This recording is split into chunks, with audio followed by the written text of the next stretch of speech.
सोमवार के व्रत में जरूर सुने ये कथा, मिलेगी शिव पार्वती की कृपा। नमस्ते दोस्तों, MS वीरा वॉइस में आपका स्वागत है। एक समय की बात है, किसी नगर में एक साहूकार रहता था। उसके घर में धन की कोई कमी नहीं थी, लेकिन उसकी कोई संतान नहीं थी। इस कारण वह बहुत दुखी था। पुत्र प्राप्ति के लिए वह प्रत्येक सोमवार व्रत रखता था और पूरी श्रद्धा के साथ शिव मंदिर जाकर भगवान शिव और पार्वती जी की पूजा करता था।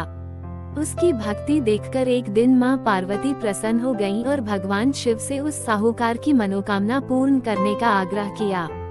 पार्वती जी की इच्छा सुनकर भगवान शिव ने कहा कि हे पार्वती, इस संसार में हर प्राणी को उसके कर्मों का फल मिलता है और जिसके भाग्य में जो हो उसे भोगना ही पड़ता है। लेकिन पार्वती जी ने साहूकार की भक्ति का मान रखने के लिए उसकी मनोकामना पूर्ण करने की इच्छा जताई।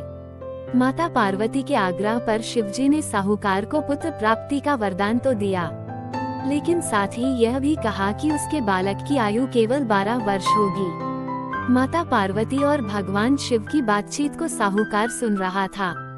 उसे न तो इस बात की खुशी थी और न ही दुख। वह पहले की भांति शिवजी की पूजा करता रहा। कुछ समय के बाद साहूकार के घर एक पुत्र का जन्म हुआ। जब वह बालक 11 वर्ष का हुआ तो उसे पढ़ने के लिए काशी भेज दिया गया। साहूकार ने पुत्र के मामा को बुलाकर उसे बहुत सारा धन दिया और कहा कि तुम इस बालक को काशी विद्या प्राप्ति के लिए ले जाओ और मार्ग में यज्ञ कराना। जहाँ भी यज्ञ कराओ वहाँ ब्राह्मणों को भोजन कराते और दक्षिणा देते हुए जाना। दोनों मामा भांजे इसी तरह यज्ञ कराते और ब्राह्मणों को दान दक्षिणा देते काशी की ओर चल पड़े। रात में एक नगर पड़ा जहां नगर के राजा की कन्या का विवाह था, लेकिन जिस राजकुमार से उसका विवाह होने वाला था वह एक आंख से काना था। राजकुमार के पिता ने अपने पुत्र के काना होने की बात को छुपाने के लिए एक चाल सोची। साहूकार के पुत्र को देखकर उसके मन में एक विचार आया। उसने सोचा क्यों न इस लड़के को दूल्हा बनाकर राजकुमारी से विवाह करा दूं। विवाह के बाद इसको धन देकर विदा कर दूंगा और राजकुमारी को अपने नगर ले जाऊंगा। लड़के को दूल्हे के वस्त्र पहनाकर राजकुमारी से विवाह कर दिया गया। लेकिन साहूकार का पुत्र ईमानदार था। उसे यह बात न्यायसंगत नहीं लगी। उसने अवसर पाकर राजकुमारी की चुन्नी के पल्ले पर लिखा कि तुम्हारा विवाह तो मेरे साथ हुआ है, लेकिन जिस राजकुमार के संग तुम्हें भेजा जाएगा वह एक आंख से काना है।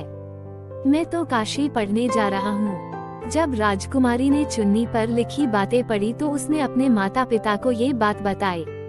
राजा ने अपनी पुत्री को विदा नहीं किया, जिससे बारात वापस चली गई।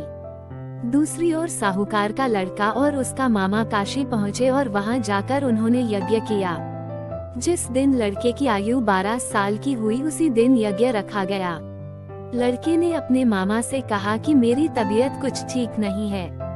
मामा ने कहा कि तुम अंदर जाकर सो जाओ। शिवजी के वरदानुसार कुछ ही देर में उस बालक के प्राण निकल गए। मृत भांजे को देख उसके मामा ने विलाप शुरू किया। संयोगवश उसी समय शिवजी और माता पार्वती उधर से जा रहे थे। पार्वती ने भगवान से कहा, स्वामी, मुझे इसके रोने के स्वर सहन नहीं हो रहा।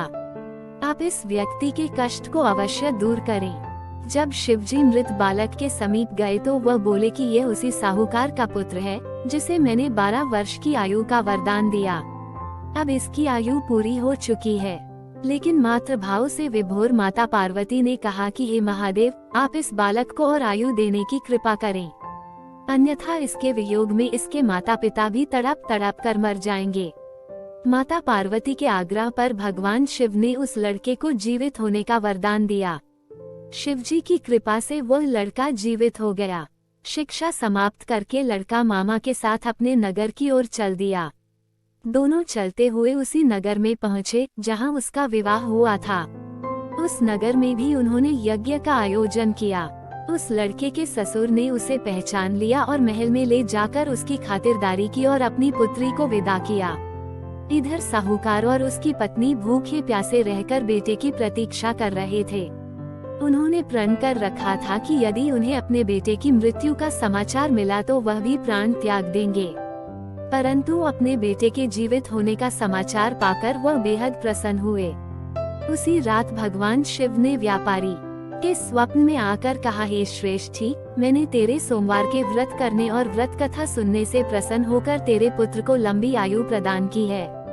इसी प्रकार जो कोई सोमवार व्रत करता है या कथा सुनता और पढ़ता है, उसके सभी दुख दूर होते हैं और समस्त मनोकामनाएं पूर्ण होती हैं। अगर आप हमारे चैनल में नए हैं तो चैनल को सब्सक्राइब, लाइक और ज्यादा से ज्यादा शेयर करो। Thanks for watching.